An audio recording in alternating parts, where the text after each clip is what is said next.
আজ আমি তৈরি করব কলা দিয়ে মজার একটি পিঠা। আমাদের বরিশালের মানুষের খুবই পছন্দের এই পিঠা। এর নাম হয়েছে কলা পিঠা। তো আমি কলা নিয়েছি, এখানে কলাগুলো খুব ভালোভাবে ম্যাশ করে নেবো। আপনারা চাইলে এরকমভাবে নিতে পারেন যাতে কলার ভিতরে কোনো দানা দানা না থাকে। তো আমার কলাগুলো ম্যাশ করা হয়ে গেছে। তো এখানে কলার পরিমাণটা একটু বেশিই লাগবে যেহেতু কলা পিঠা। আর এখানে আমি নিয়েছি চালের গুঁড়া আর 1 বাটি নারকেল। তো এখানে নারকেলটা যত বেশি হবে পিঠার স্বাদ টেস্টটাও কিন্তু তত বেশি হবে। এরপরে দিয়ে দিলাম পরিমাণ মতো লবণ। এবার অল্প অল্প জল দিয়ে আমি সফট একটি ডো তৈরি করে নেব।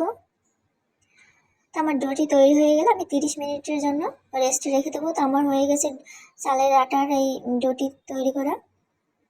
তো এখন আমি রেস্টে রেখে দেবো 30 মিনিটের জন্য। তো 30 মিনিট পরে ফিরে এসেছি, এখন আমি পিঠাগুলো তৈরি করে নেব।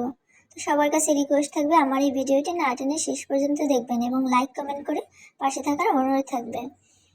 তো এখন আমি পিঠাগুলো তৈরি করে নেব। দুই সাইড আমি একটু চিকন করে নেব, এভাবে পিঠাগুলো দেখতে সুন্দর লাগে।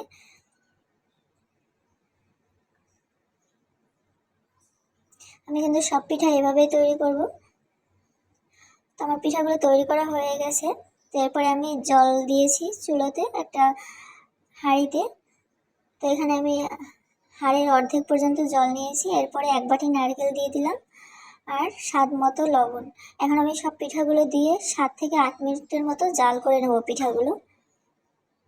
আমার পিঠাগুলো কিন্তু জাল করে নেওয়া হয়ে গেছে। এখন আমি এখানে খেজুরের গুড় দিয়ে দেবো।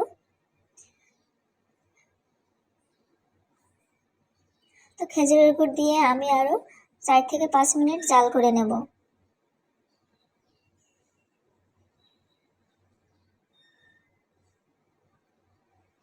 তো আমার এই রেসিপিটি কেমন লাগলো অবশ্যই কিন্তু কমেন্ট করে জানাবেন।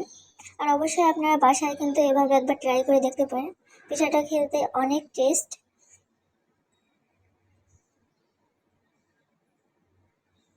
আরও কিছুক্ষণ আমি জাল করে পিঠাটা নামিয়ে নেব।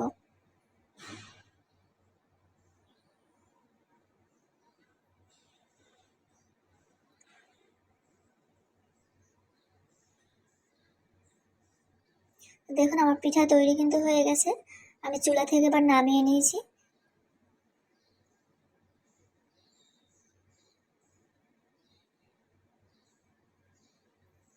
পিঠাগুলো দেখতে অনেকটা কিন্তু সুন্দর লাগতেছে, দুই সাইড চিকন হওয়ার কারণে। তো সবাই ভালো থাকবেন।